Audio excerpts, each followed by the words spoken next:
She Walks in Beauty by Lord Byron. She Walks in Beauty is one of Byron's most well-known and best poems. In it, he eschews his bad boy poetry image in favour of a sensitive and sincere reflection on a woman whose striking appearance at a soirée caught his eye and inspired him to write this meditation on physical and spiritual beauty. The poem opens with an unusual simile, where the woman's beauty is like a cloudless night sky. Conventionally, we would expect an attractive person to be compared to the sun, whereas darkness is more commonly associated with something secretive or disturbing.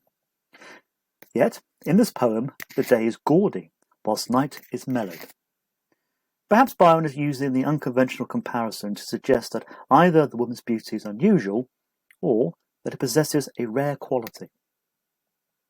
Whilst there are still references to light, these are coupled with allusions to darkness, implying that in embodying the qualities of light and dark, the woman contains the best of both.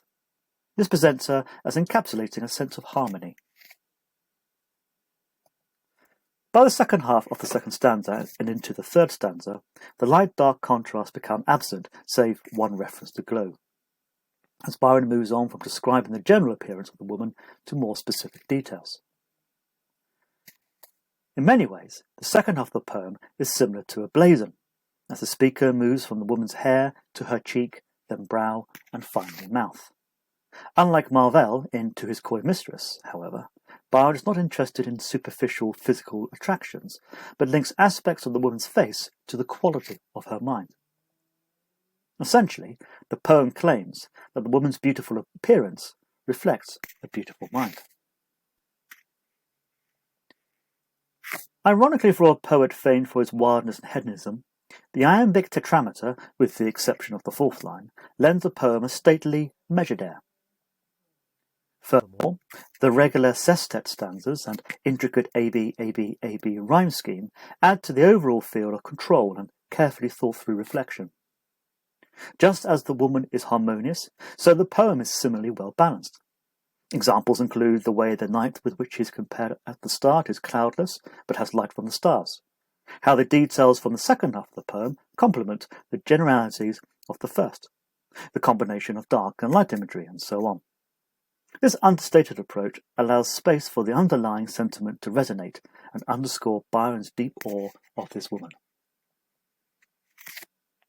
Perhaps even more unexpectedly, there are hints of religious imagery. The woman is radiant as she walks like the night, which contains an echo of the biblical presentation of God being the light shining in the darkness.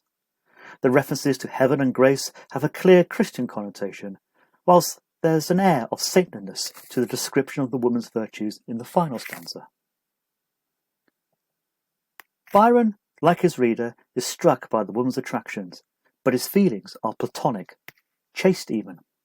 Above everything else, the poem celebrates the woman's character as much as her physical appearance, and gives the final word to the poem's final word: innocent.